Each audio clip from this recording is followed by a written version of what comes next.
has a monopoly on the truth. Our version of our own truths are based on our own lived experiences. In this space, we welcome different perspectives to learn, unlearn, and enlighten. Welcome to The Lantern.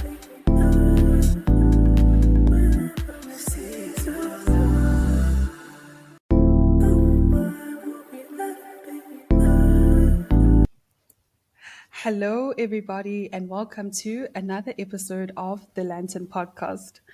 I'm so excited on today's episode to be joined by my first male guest, which I think has taken so long for me to find the right time, I guess, to have a male guest on the podcast. I think a lot of people do look at Seize the Light and have asked me, like, is this only a female platform? And it's absolutely not. I do feel like all the perspectives that we cover and the aspects within mental health are general and can apply to anybody. So without further ado, let me welcome Yasin Hassan, who is a registered integrative therapist here in the UK. I was very interested to hear his perspective on the male loneliness pandemic because we're still in Mental Health Awareness Month here in the UK, and the theme this year was community. So I was very incentivized to get a male perspective. But Yasin, let you introduce yourself to the audience. Thank you, Khanyi. You were talking briefly off air, but I don't like to do like a massively long-winded intro. You had it right. I'm a registered integrative therapist based in the UK. I consider myself a Londoner, and I'm also mixed heritage. So you can tell by my name, quite an Arab name, Yasin Hassan. I'm also part Jewish, so I've got part of me that's Jewish, part of me that's Arab. Which I think makes me a bit unique, a bit different. So yeah, I'll leave it there. I did qualify as a therapist back in late 2021. It's just a pleasure to be here. Thank you for having me on. And I'm just like looking forward to this chat. Cool. Okay, so you made an interesting point about your mixed heritage. And I think for me, maybe as a point of departure, because we're talking about community and social connections and loneliness, how do you think your heritage has maybe informed your perspective on social connections and community? Yeah, that's a great question. I think it showed me how complicated it is and can be. So I think I've felt for a long time, I mean, like I imagine many others do, like a kind of need to belong to a group. Like, where do I fit in the world? And often culture is front and center of that. Race, people identify in all different kinds of ways in terms of the groups they feel they really belong to. So if I'm referencing like the Arab community and the Jewish community, which are so broad, there's like different layers to each of those communities.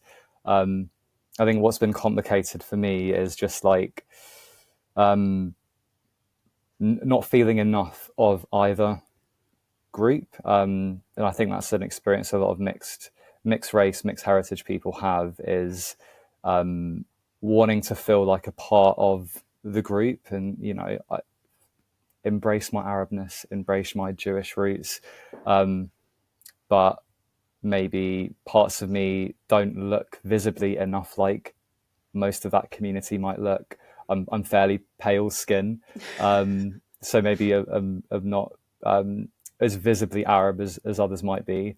My name is definitely not a Jewish name.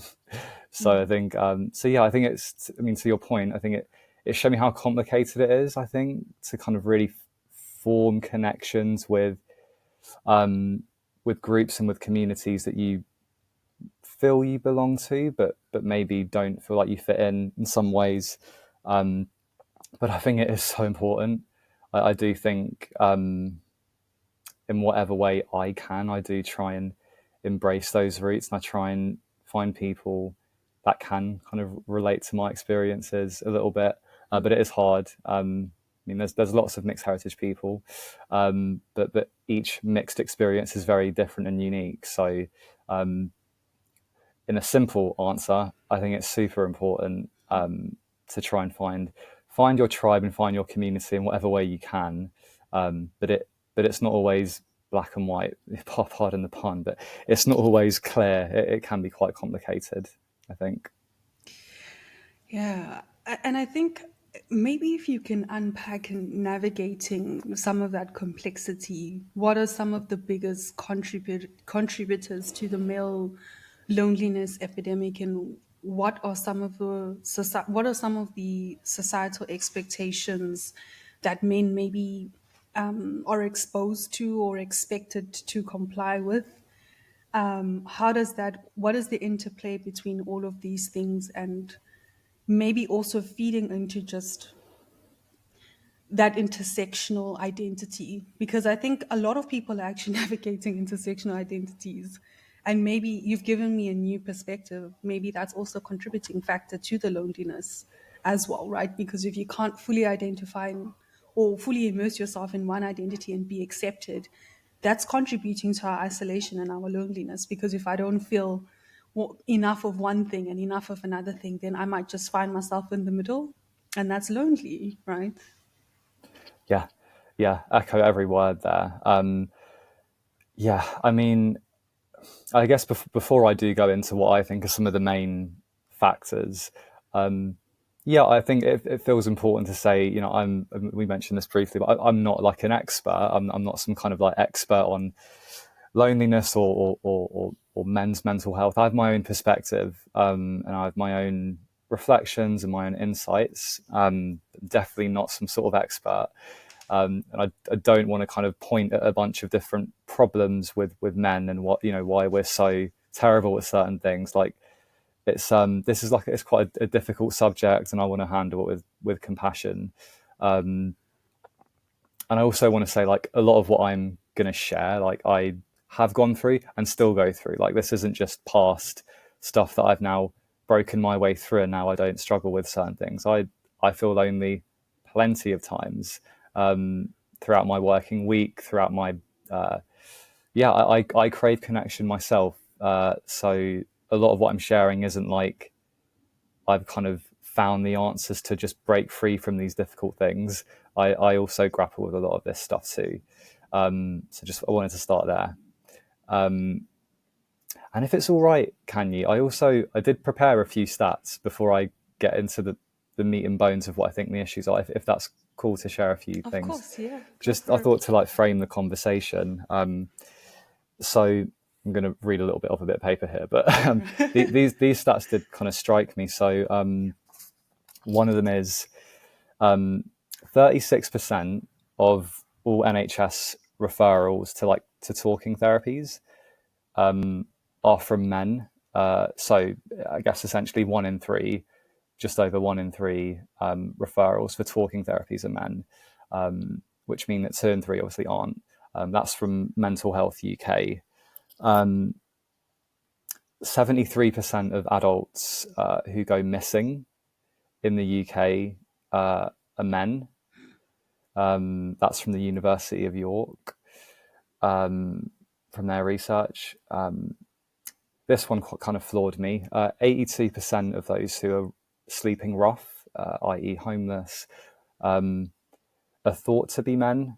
So that's from Gov UK.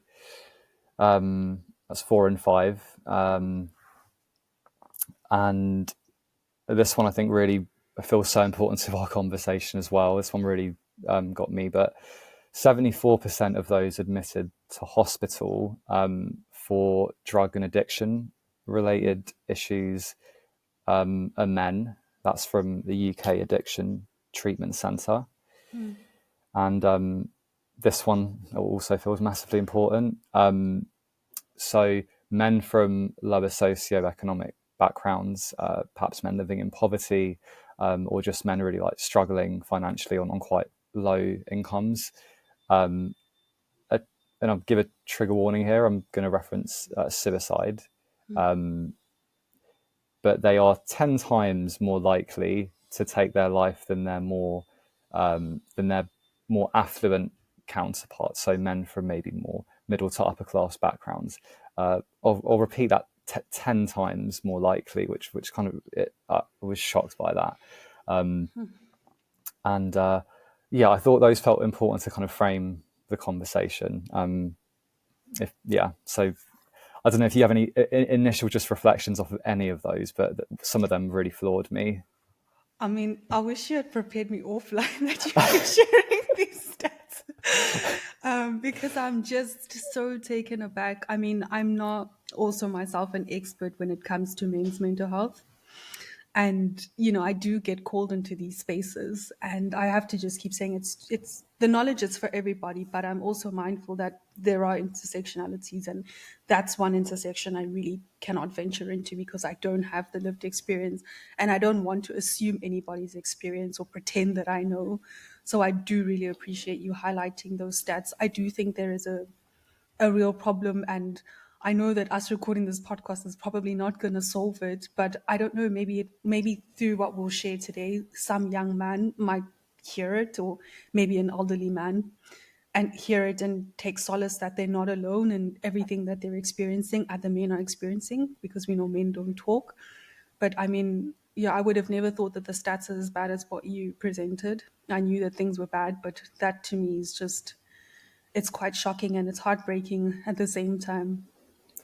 Yeah, yeah, heartbreaking definitely feels apt. I think, and you're right. We're just having a conversation about a topic, and men's mental health and masculinity is a subject that's like so prevalent. Especially, I think even Netflix's Adolescence really kind of spearheaded it, which I think is a really good thing, like a really good thing.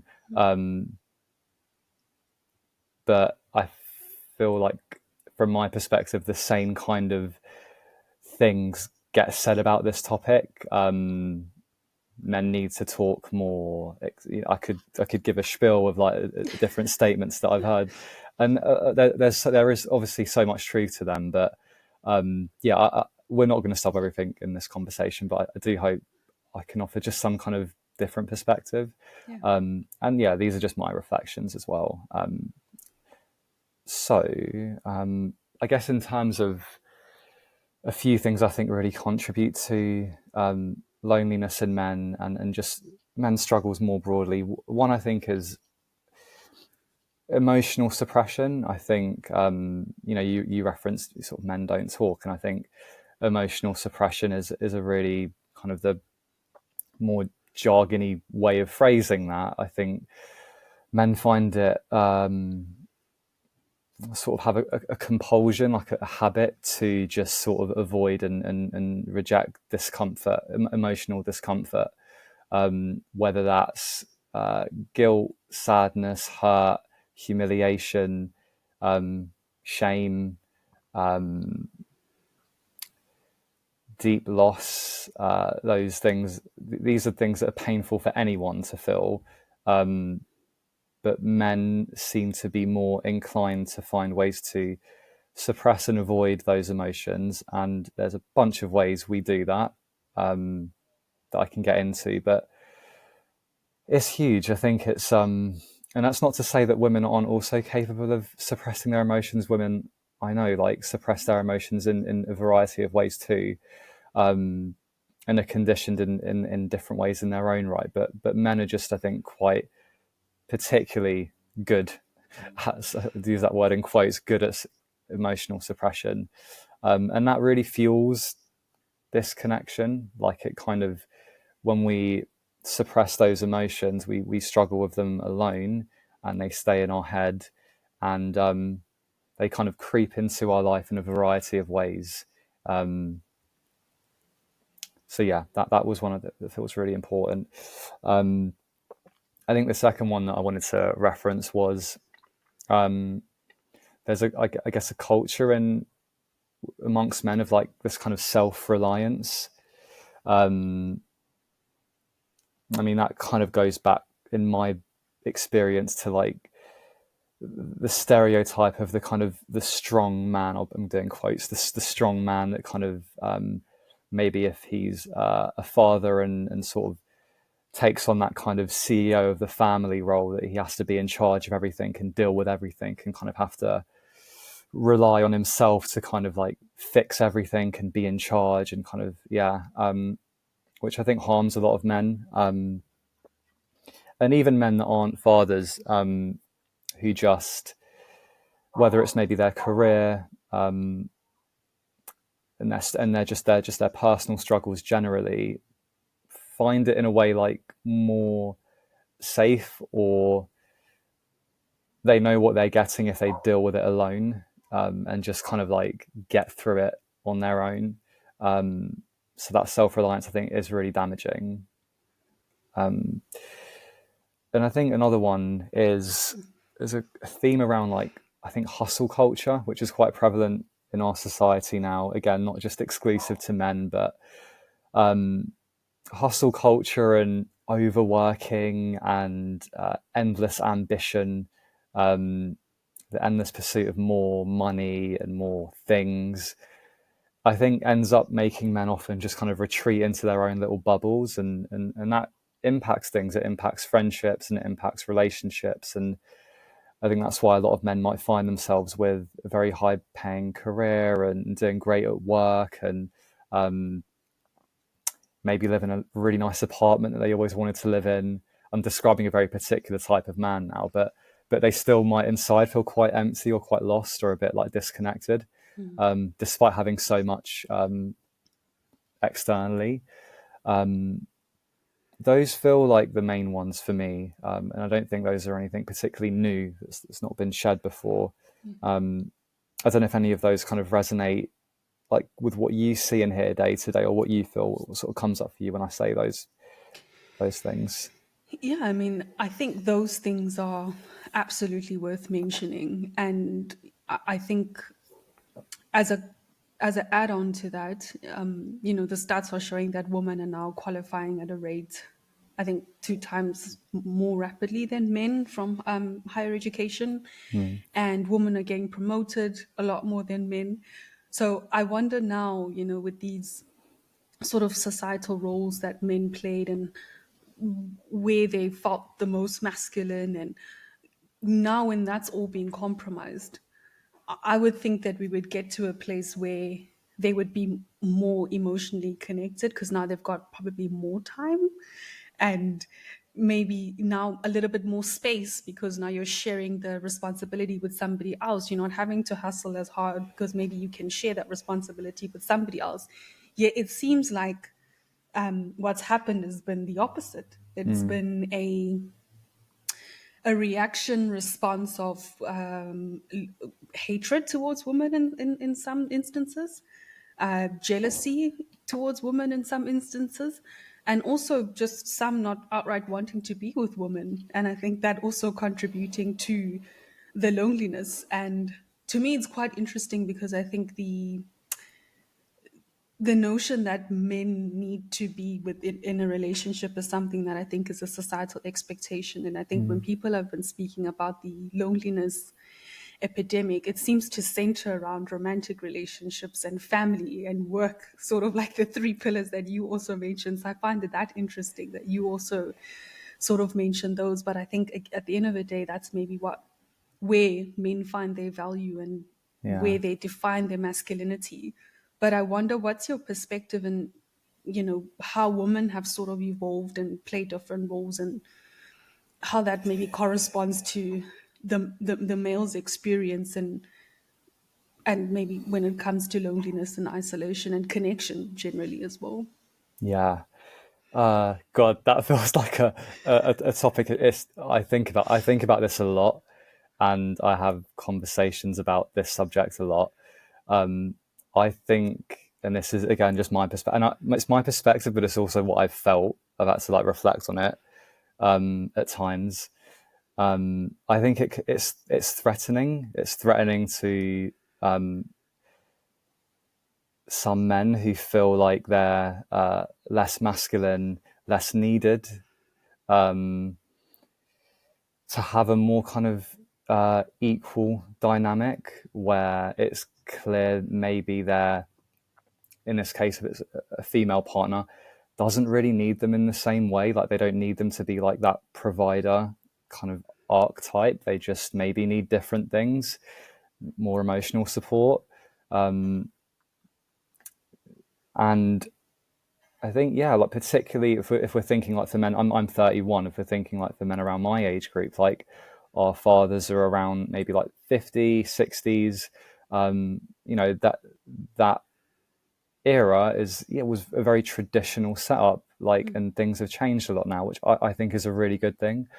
I think it's a really good thing that women are now able to tap into what they really want to, and that they're able to do things that perhaps before would have been quite unthinkable, and aren't as confined to that kind of like rigid wife and mum and that's it kind of stereotype. I think it is threatening. It is a little bit threatening. I don't think you'd hear maybe many, well, maybe you would, some use that word like this feels threatening Yeah. to my masculinity or to even just my sense of purpose in the world. Like if I had a pound for the amount of times I've heard men say like I'm a provider, that provider mentality is like really important to a lot of men, and I don't want to frame it as something that's like inherently wrong and like it's something we've been shown for as long as I can remember, that provider kind of archetype, and it feels really important to a lot of men to maintain that, to feel needed, to feel like of service through work and through financial means often. So this kind of more equal dynamic where that providing can now be split, but maybe more emotional support is what's needed, feels a bit unfamiliar, feels a bit awkward and a bit uncomfortable and a bit like, and it varies. Not like every man will be different in their own way, but my central point is I think it is a bit threatening. Yeah. My partner once asked me like if she earned twice my salary, like if my partner was earning significant, flying in her career, and I was maybe earning a much more moderate income, and maybe took care of like the household a bit more, and just being at home a little bit more, like how would that feel? And I remember at the time feeling like I wouldn't like that. I wouldn't like that. Like, and then I've had to reflect on like, why wouldn't I like that? It'd make me probably feel a little bit like less needed, and if anything, less masculine. I'd feel like I might be judged by my male friends. Like it's quite a unique dynamic. But I do want to challenge that thinking though, because that it's I mean, it kind of gave me an insight though into like what I know we're talking about men's mental health, but what the female experience has been for a long time. That it's been quite confined in that way. So yeah, I don't know if that how that resonates or if you have any Yeah. thoughts on that, but yeah. No, I mean, I think all your observations and your conversations within your romantic relationship, align with what I understand, what I've experienced. But I just wonder, what are the practical ways that men can start building deeper social connections? Because I mean, you mentioned that men that are in pursuit of, well, their careers because they want to be providers, because that's the archetype that they've all seen. But obviously, in order to pursue that or go down that road, sacrifices need to be made. And most of the time, it is usually the social connection element of things. Yet, we understand that that's so important for mental health. So it just almost seems like it's just this vicious cycle that men find themselves in, and maybe they don't know how to get off the hamster wheel. So, what are some of the practical ways that men can actually build deeper connection, if it's even possible? Oh, it's definitely possible. I think where to begin with that one. I guess if we're talking about a man that's really feeling isolated, and feels like his social circle has diminished, and yeah, it's just grappling with a lot of things and feels overwhelmed, feels stuck, maybe feels a bit burnt out, and yeah, it's just lacking much. meaningful connection in his life.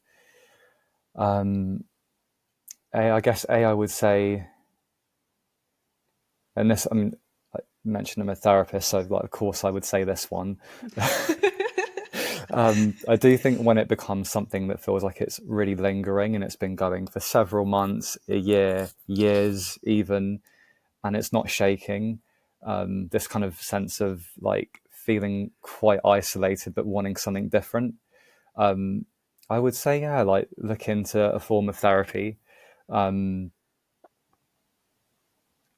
I would, I think therapy can be really helpful in so many ways. Because you do build quite a unique relationship with your therapist. If it's someone that you feel like comfortable with, which is the whole point, you can just express everything that's going on in here that maybe you don't feel very safe expressing with others, with family members, with friends, and they can really help you make sense of things and normalize that isolation you might be feeling. There might be very good reason that you're feeling isolated. Like, I mean, you could say it could be about a cycle of depression. Maybe you felt quite depressed recently. Maybe you've had a really difficult breakup. You might have lost a family member fairly recently, and you might feel quite depressed. And when we feel depressed, what we often do is isolate ourselves because we don't want people to see us in such like a difficult place. But then that kind of it they fuel each other. So like we get depressed and we want to isolate ourselves a little bit. But then the fact that we feel so isolated and disconnected can make us feel even more depressed. So speaking to someone, a therapist that can really help you make sense of that and make you kind of just feel a little bit more like you again and just kind of reconnecting with yourself. And that sounds very therapy jargony, but it's true. Like kind of the things you like, the things that bring you joy, the things that bring you a bit of connection, making those things feel a little bit less scary. So I think therapy can be really helpful if this is like a real thing you're stuck in and you just can't seem to shift it. But I wonder, within your practice, at what stage do people come to you? Because I think, with Seize the Light and everything that we advocate for, it's more proactive mental health care and independent mental health care. But obviously, in my opinion, it's, on the timeline, when you're going to therapy, it's where things have now gone horribly wrong. So do you find that people generally, or maybe just male clients, because obviously podcast is focused on males that come to you, at what state do you find that they're usually coming to you at? Yeah, that's a good question. I mean, it definitely varies. It's not just what you'd expect, like that. It's men who are in an absolute crisis and need desperate help, and are just turning to therapy as like some kind of last resort to try and figure something out. A lot of men do come because they know something feels a bit off and a bit wrong. I say wrong; it might be a very normal response, but it just feels a little bit different. Something feels uncomfortable. Maybe something's happened recently. So it isn't just what you'd expect. That it's like, yeah, very late stages. Um, but sometimes it is. It's like men who I gave the example of like a breakup, but maybe there's just general conflict in the relationship. Maybe there's a recent redundancy. Maybe there's stuff that's happened a long time ago when you were young, with mum and dad from childhood that seems to be like just finding a way to make life now really, really hard, um, which I could explain a bunch of different things, but it can be a variety of things, is what I'm trying to say. Yeah. And it isn't always men that are like in a late stage of just deep pain. But for men, it often, yeah, it is more likely to be they're at a later stage of their struggles and just feel like desperate to try something new. Yeah. So I'm curious as to maybe at what age you would recommend males talk to somebody else, because obviously, I mean, I don't know how to say it without, disrespecting like the family unit, or suggesting that there's a problem in the family unit. But obviously, like, I would think that your first point of call, obviously, as a young man, would be maybe talking to a father figure or an uncle. And we understand just the way things are in society, that's not always an option. So then maybe you do need to tap into an external resource, because I think in a perfect world, I would suspect that your first male to male talking relationship would be with a family member. But because Mm. of where we are in society, maybe for a lot of young boys, suspecting that that is not necessarily the case, and that's why maybe there's a reliance in an external third party. But what would you say is the ideal age, or maybe the best time to start healing and working through these traumas? I don't know if I could. If I don't know if I would frame it as like the best age or like the ideal age or sort of time range. I think I people will look to get help at different times. I think I'm really struck though by your point around like ideally in a perfect world, young men would turn to their dads or father figures in their life, perhaps their male friends to lean on. Yeah, no, absolutely agree. Like in a perfect world, that would be the case, and often it's not though. Like I kind of something I think about a lot, and I can say it's from personal experience as well. Like I never saw my dad cry. My dad was a quite depressed person. Um, the way I've seen female members of my family and um, peers, I've seen them express emotion through tears and through genuinely what's there for them. But men, like we said before, suppress things. So I've seen not seen many men express tears before. So if you're a young man, or even if you're in your 30s or 40s and you still want to lean on your dad or a father figure, if you've never seen them ever be emotionally vulnerable, it's like it'd be quite. It's a bit. It's a bit uncomfortable, a bit awkward, a bit like you don't know what you'll get met with, Yeah. and the last thing you would need is kind of some sort of like practical here's what you need to do, or like you just need like someone to just be in there with you for a moment and to just give you a bit of warmth and understanding and just sit with you in it Yeah. and just be there with you. But my experience, men are a lot more go to the practical side of how to get better and what you should do, or like just want a quick fix for something to get better. That isn't always helpful because it doesn't leave that man that needs help. He doesn't feel understood. He kind of feels like he's being kind of pulled out of his discomfort by someone, and that isn't always helpful. Sometimes those men just need to know like what they're going through is like very understandable and normal, and it's really upsetting and difficult. Like if we're talking about isolation, that is a really like painful experience to feel like just alone, like quite deeply disconnected and struggling to make new connections. That's a really uncomfortable, difficult experience. And sometimes that's all those men might need to hear, like Yeah. just for someone to sit with them in that and help them find a way through it without like rigid kind of this is what you need to do, or why don't you try this, or you've got this and you've got that, and I thought you had this and I thought you had that. Like that isn't helpful. Yeah. It's not. Yeah.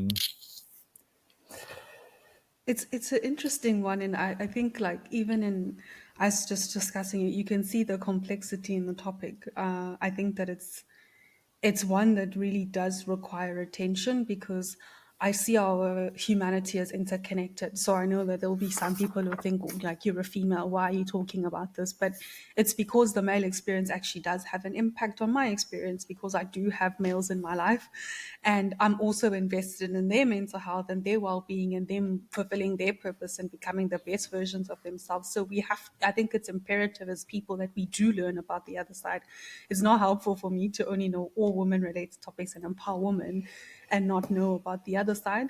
Because I don't know for you, but I do feel that I think in order for a feminine to reach her highest, she needs a masculine. In order for masculine to reach his highest potential, he needs the feminine. But I always think about nature, and nature is always having masculine and feminine. You'll never have any species or anything that flourishes on its own in one gender. If there's a combination, the two are Mm. complementary. There's a reason that the two complement each other. Mm. So I do think that we need to approach this with a lot more compassion, because there are some people that will say, "Oh, men are lonely." Well, it's about time. They've been ruling the world for so long, and they've had access to opportunity for so long. Like, why should we care?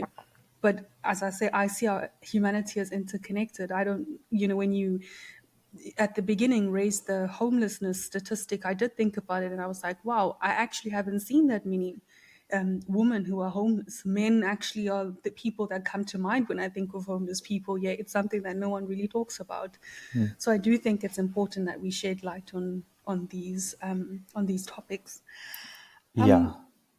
Just to So add to that yeah, though, sure, Khanyi, no, sure, it's sure. true. Like I think you're right that like how a man feels in himself absolutely impacts the women in his life. And like you said, as a woman, you have your perspective and your experience as a woman, and that you want to understand, like you know, the male perspective. But it definitely goes both ways. I think, and I don't say this to say like I'm sort of better for doing this, but I do try and understand the female perspective as well. And I think it goes both ways. Like men should also try and understand a woman's perspective, not in a way, because this subject around gender roles and masculinity, and it often just always ends up blowing up and just becoming Yeah, some sort of like yeah. quite horrible sort of conversation that doesn't really go anywhere. But I do think it's important, just generally,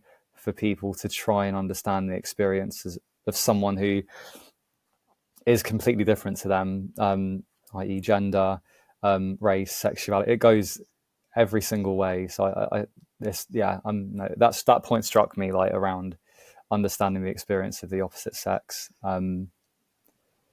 Yeah, no, yeah. And I mean, also, I think it's people, I think, also don't see it as, you may have a child one day that is then a young male, and you have to help them navigate the world. And how will you do that? Because as you say, our father's generations didn't speak about anything. So it's not necessarily probably the best grandfather example, or the person that you would send to your young child and be like, yeah, sure, you should speak to granddad because he's on mute. And then you don't want to send them to therapy so early, because it might be traumatic for a child to understand, like, why am I talking to a stranger? So there's all of these things that I think, like, anyone who's considering parenthood in the modern day, these are things I think you have to Mm. consider. Yeah, absolutely. Yeah. I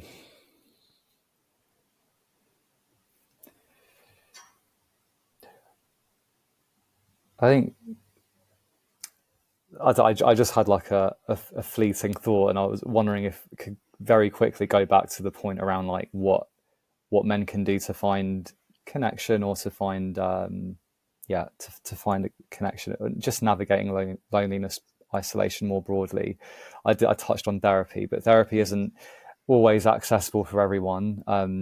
So I don't want to pretend that's the only thing and it's the only helpful thing, because it's not. You can do a straight up Google search and find a bunch of things that are recommended that are quite general. But some things that I think can be helpful. Um, this one might sound a bit weird because you often may do it on your own. But I think like just doing things that genuinely do bring you joy, that might be a little bit like different. I feel like everyone's got a little bit of that in them. Um, for example, I love to go plane watching. I often do that on my own. There's a really cool spot in Heathrow Airport where you can just go plane watching. It's great. Um, Whenever I go, I do genuinely feel really good in myself. And I know we're talking about isolation and connection, but I don't think connection necessarily has to always mean like connecting with others in like ideally, yeah, it would be like a shared space, community, connecting with others, and that is profound. But I do think it like often starts with ourselves, like just feeling um, more connected to ourselves, like what brings us a little bit of relief and a bit of joy, a little bit of happiness. Um, it might be going for a meal and treating yourself to a meal in your favorite restaurant. It might be like rubbing your cat's belly, which I do like every day. Um, that was I just wanted to say because I think like Yeah. things like therapy and um, other things you might Google and find around like what can help with loneliness, like peer support groups, they are great, but like people need different things at different times, and some things will be more helpful than others. So I just wanted to go back to that quickly because I didn't want it to sound like therapy is the only good thing. It's Yeah. not. There's other stuff too. Yeah. Thank you so much for highlighting that. And I think that that's important because that's always a perspective that we also highlighted, sees the light. Believing that one good connection starts with you. You need to get to know yourself first because if you don't know yourself, you can't really then be in connection with others. But also getting to know yourself because exactly what you said. What do you like? Because then that can be a springboard to then, finding a club that likes the same things and then building connection. But if you don't know yourself, then you're kind of going into the world kind of aimless. So I do definitely believe in that alone time. But I do sort of think within the mindfulness space, men, because I think are ruled. Well, I think I know that this is a general, probably making a general sweeping statement when I say this, are very much ruled by logic. So they do find it very woo woo when you say you literally need to sit with yourself and get to know yourself in the silence. For them, I think it's a concept that they don't really understand, or maybe they don't want to understand. I don't know which one it is. But I think that that for me is, I would say, like, to solve the male loneliness, it would be them first sitting alone, getting to know themselves, and then you can come out into the world. Because, in one hand, it's also not fair to go out into the world broken and expect other people to fix you. That's also not fair. And whether that being professional help or community or family, everybody expects a level of what have you done for yourself to some Mm, degree. You have to mm, also help yourself to some degree. But I think with a lot of what I've found in researching this topic, men are sort of painted as being quite helpless and victim. I can't necessarily see what are the practical self-help things that are being recommended. And just last point before I hand it over to you, mm, I also find it interesting that in a lot of these social groups that have been constituted in London, most of them are female. And in my mind, I do think, like, where are all the male groups? Why aren't, like, you mentioned now you love plane watching. I don't know why you don't have a plane watching male group, because you probably find that other men actually would come. But I don't know why it's weird for men to be, I don't know, friends with each other, seen in public together. I don't know. Or maybe they think past a certain group, being in a group is weird. And the reality is now that I think because family dynamics have changed and we're going into parenthood a lot later, mm, there isn't now that, I would say, I wanted to say, like, it's like I'm looking for this particular word, but for example, like when a man would become a father, he would then get assimilated into that family sort of structure and go straight into fatherhood. So maybe that's why we're having this a loneliness epidemic now, because that's now being delayed. So now there's this gap period of what do you do when you're no longer studying, you're working, but you're not a father. And I think maybe that's the difficulty in navigating this new identity. mm. Yeah, I think yeah, and there's a lot there that's stood out to me. I think the one thing around like how men find it to be in a space with each other and community with each other. I mean, I can speak for myself and also like what I have seen and observe and through my experience, but just like yeah, there is something there around like it feels a bit kind of awkward at times unless it's over like some kind of activity like football or drinking or some other kind of, I'm giving very sporty examples, but something quite like typical. Yeah. Yeah, for men to be in like a shared space with each other feels a bit like strange. I mean, I gave the example before about going for a meal. I try and do that a little bit with my male friends, but it doesn't happen as much as I would like it to. Me being a big part of that, like, so I do think about that a lot, like why it feels so hard, for us men to kind of bond over something that isn't just about like the activity we're doing. Yeah. I think what you mentioned about like the woo woo sort of perspective that maybe some men have around like meditation or maybe more spiritual ways of being.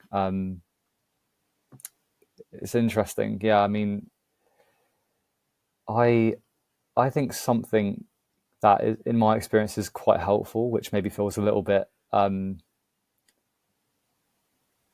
not less threatening, but like journaling is really helpful. In terms of what you mentioned around like logic, that maybe men do like logic and like things that just kind of are very clear cut, and I can see what I'm getting from this. Journaling is really helpful because it's something you can do in private. So, it's like you can do it privately.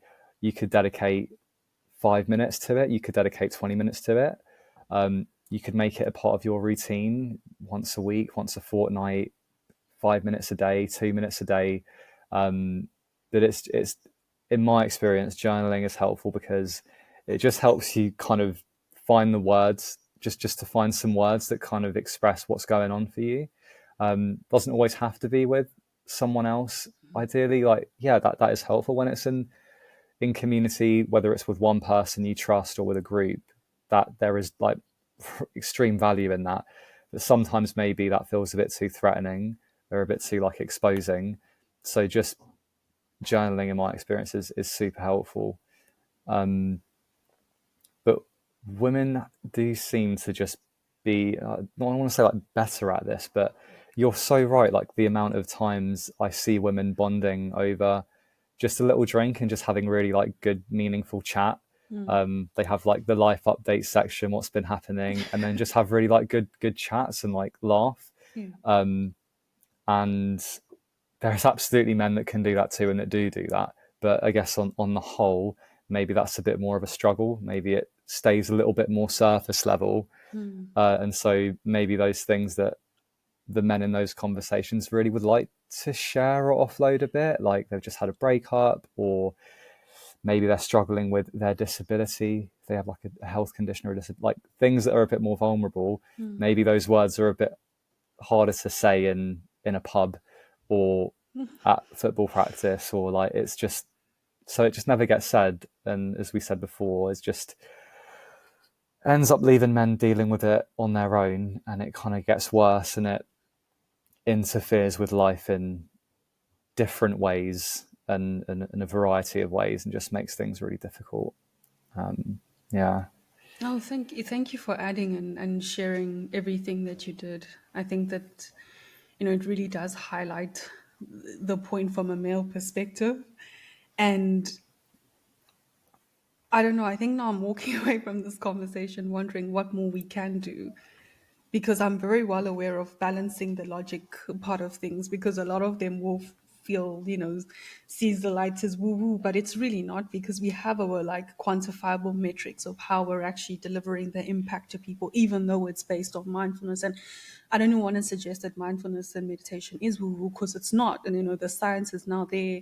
And even without the science, it was never really woo woo to begin with. It's just because it's uncomfortable and not seeing your progress. But maybe as as a closing out point, and I think this conversation has been insightful even for myself, and I think this is why it's important for us to share across the lines, like, what do you think about this and what do you think about that, because I think that's the only way then we'll get to some sort of happy medium. What do you think that, whether it's mothers or sisters, partners, or any female, I don't know if I've left out at any other titles in society, can do to help men alleviate this loneliness? Because I think a sad reality is that men are, as you mentioned, unaliving themselves at at a rate that's quite high, and especially the older men. I think the stats are, I don't have the stats to hand, but I understand that they are more susceptible to Yeah. to dying of isolation, whereas women really do live longer because they find, solace in sisterhood, even though they may not have a partner when they're older. So, what is it that you think? And I think maybe if we can unpack it at different stages of life, right? Because there'll be people that are dealing with young boys and then teenagers and then maybe middle age. And I don't know if the advice will be the same, but I'll hand it over to you now. Yeah, no, thank you. I before I say that, I do want to, with the meditation and the mindfulness, like it is extremely valuable, and it's not woo woo. I'm wondering if maybe the reason it's like kind of cast away at times is because I guess, yeah, for a lot of it you are sitting in silence, and when there is silence and stillness and you're not distracting yourself with scrolling, which I do too much, like it's, you can kind of see what comes up. Our minds go everywhere. And I mentioned earlier, like the term threatening or uncomfortable, but I can see why that's a really, it's not the most intriguing proposition to sit in silence and to realize what's coming up. But I have found, like when I've done meditation and mindfulness or breath work, just being still and being away from the phone or distractions, there is like a genuine kind of like lightness I feel afterwards. I can't quite describe it, but I kind of feel a little bit in control. I feel a little bit aware. I feel a little bit at peace. Um, but yeah, it is also the case, like when you're there sitting in silence or whatever kind of exercise you're doing, the mind goes everywhere, and sometimes like you're forced to sit with things that maybe you'd rather avoid. Yeah. Um, Worries that have just been there that you really just don't want to think about, but they start coming up when you're sitting there in stillness. So I can see why it feels quite uncomfortable to tap into that form of help. But it is, I think it is brilliant. I think it's brilliant, and it's free, and you can do it wherever you want to do it in your own comfort, in your own space. Yeah, so I think it's. I wanted to say that before I went to the next question. And before you answer the question, I Yeah, was just also going to say that thank you for saying all of that. Although people may think I like gave you little notes to say no, I before we promise that's terrible. make sure you say some No, good things gosh, about the holistic modalities. But I think you raise a thank you for your sharing your experience, and I think that that's very helpful to know that that's what your experience has been. And I perhaps didn't realize the level of vulnerability that males do feel in that space. So now I'm imagining that I think maybe being guided by a woman in that state of vulnerability maybe is not preferred. And that's something that I've not really considered because I would just see it as, facilitating or giving people help that they need. But now I'm understanding that, okay, well, if you're in your most vulnerable state, if you're not even comfortable being vulnerable with friends and the fathers and things, what more about a woman? Maybe that's also playing a role in it. yeah. I mean, no, totally. I mean, yeah, And everyone's this is different. me thinking out loud. No, it's true. Some men might feel more comfortable with a male facilitator, um, and like a more of a male heavy group, and some men might actually prefer to have more of like a female presence there. Um, yeah, I mean, I think I'm guilty of this, always assuming that we prefer to always be around people that we can relate to, whether that's like because we share the same gender or sexuality, race, culture, religion, etc. Sometimes like people kind of want a bit of separation from parts of that, and yeah, particularly on the gender side, like I know plenty of men who, in terms of therapy, prefer to work with a female therapist. Um, for various reasons. But it isn't always like just because someone as a man like would want to necessarily always be led by another man or be like sort of taught by another man, or be in that, sometimes that more masculine presence and energy can be a bit threatening as well. Like some men might prefer what they assume will be a more gentle female presence. Like I'm using that. I feel like I'm sort of stereotyping a little bit with gentle and women, but I think you know what, Yeah. there's assumptions I Yeah. think some people might make about, like, if there's a woman facilitator at the Yeah. session, maybe she'll be a bit more gentle. If it's a man, maybe he'll be a bit more like direct, a bit more strict, a bit more, and that isn't exactly appealing. So yeah, the assumptions that, yeah, they're not always right. Yeah. Yeah. But thank you for sharing. I think that that's helpful, and it's an insight that I love to gain from you. Now I've actually forgotten the question that I asked you as we close out. Was it like what women or what people can do more Yes, broadly to help? yes. That was the question. um,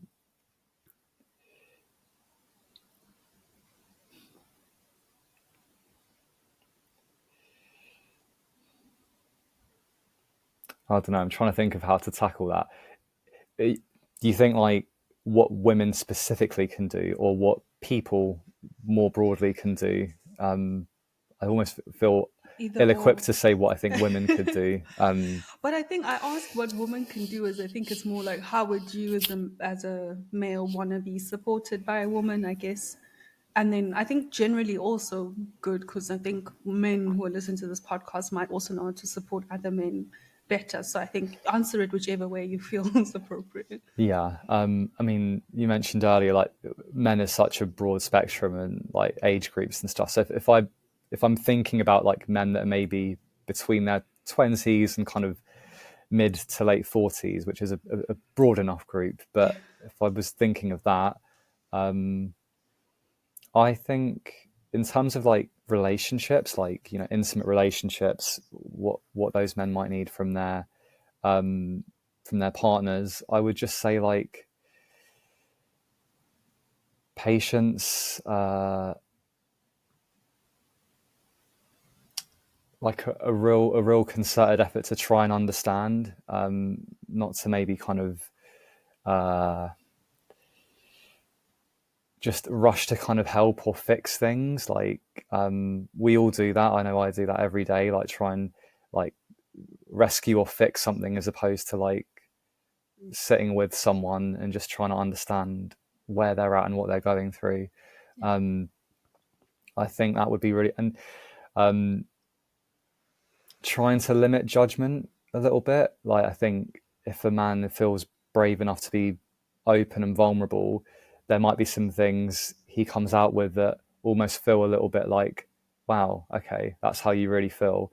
And it can make the person hearing that feel threatened, feel attacked, feel hateful, feel hurt, um, potentially. And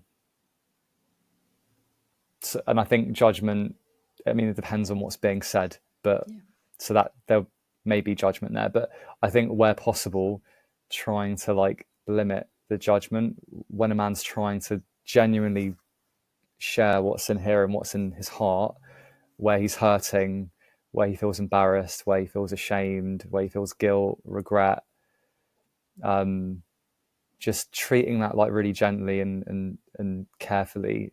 That man you're speaking to might exude a lot of like strength in a lot of ways, and like seem unaffected by so many things, and just sort of seem to crack on all the time. But when there's that moment that he's just sharing something you can tell is a little bit more sensitive and delicate, I would just say, just please just try and treat it with gentleness and care, the same way you'd want to. You'd want your difficulties to be treated. I would keep it simple. I don't think there's like a kind of a quick tip or like a top 5 things I could say that are like, this is exactly what's needed. But I think those are probably like what come up most strongly. Just be patient, try and understand, and be gentle. And that won't always be everything. For some men, what they are feeling and what they want to say might still be just too uncomfortable to say. So there's only so much you can do as someone supporting that man in your life. Like, you can only go so far. Like to your point, Khanyi, from earlier, like, a lot of that is on the man struggling with what he's going through, to try and find a way to make sense of what he's going through, and to find the help that might be useful. You can't do that for them. You might want to, and I'm sure many women do want to do that for their we're talking heterosexual relationships, but many women do want to do that for their male partners, like find a way to help them be better. But that's like a burden a lot of women have carried for a long time, isn't it? That kind of like, got to help my man. But it's on them too, us. You know what? Yeah. Yeah. No, I think yeah, I think we can leave it on that note. It's on you, but I think it's on the collective, but I think it's on all of us because as I said, I think we are an interconnected society and everybody's well-being should be everybody's concern regardless of whatever isms and intersectionalities that have been created. At the end of the Yeah. day, we are one and our experiences affect each other. Yeah, absolutely. And if I could say, like, to the men in that case, like, if you're struggling with like that sense of isolation, or just feeling, even if you don't use that word, like I feel isolated or lonely, those are quite big, strong words, but Oh, they are. that might be how it feels, but you might not want to use those words. But I would just say, just try and be curious in your own way, like what's happening for you, like when did this start, what's made this feel so difficult, and like what would you like to change, like what would, I mean, if you could ask yourself, what would like the less lonely, even if you don't use that word, version of me look like, what would, you know, what would I like, where would I like to be at? I don't mean in terms of like what I've attained, just how I feel in myself and what I have around me, like what would that look like? And just to try and be curious about that in your own way. um yeah, that would be my advice. I always try refrain away from like advice, like it fix it all, but that would be I think Yeah. that could be helpful. Yeah. No, I think that's a great it's a great set of questions for anyone to ask themselves, but particularly a young male or any male who might just be feeling a little down and not themselves in this moment. Yasin, I don't know if there's anything else that you would like to share. I mean, you've really been so generous with all your knowledge and sharing your perspective, and it was your professional perspective, your lived experience, which I think is a beautiful mix. And I think there's so much to take from this conversation. And, you know, as I say, I don't think we're going to solve it through this, but my only hope is that somebody who may need to hear it hears it and can take the actionable points from the conversation with them. But is there anything else that you would like to share before we close out this episode? um I had a list of like organizations that can be helpful, but I might email them to you afterwards, and maybe they could go in like the comments. But there's Yeah, lots of not comments, the description. yeah, There's lots of helpful organizations that you might have not heard of that can be really helpful, not just for like mental health and loneliness, but for like if you're struggling with a disability as a man, if you had a hate crime made against you recently, like um, I think, yeah, I'll send those over. But like, yeah, definitely, there's stuff out there that you might have not considered or even knew existed that actually could be quite helpful. Um, and yeah, I guess a last thing I'd say, I probably needed to hear this when I was like, and I say was like, I never grapple with loneliness.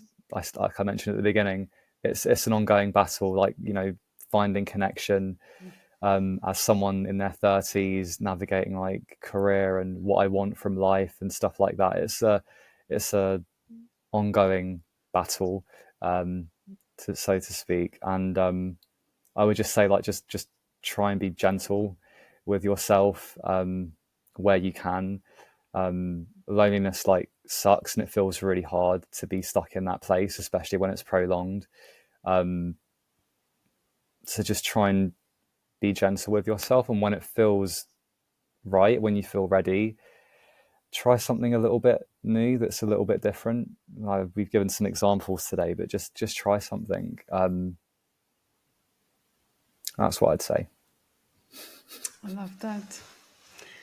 Well, Yasin, thank you so much for your time and sharing your perspective. I definitely learned a lot and lots of points that I'm going to take away in my professional and personal life as well. So I do really appreciate that. And I'm pretty sure we're going to have you on the Latin podcast again, because I think we definitely could tackle another topic. And even when it comes to just the loneliness and the male perspective, there's so many other topics that we could definitely unpack in the future. So thank you so much for your time. If anyone would like to contact or work with Yasin, his details will also be in the description box. So please do make contact if you would like to work with him. All right, everybody, thank you for listening to this episode of the Lantern Podcast, and we will see you on the next one.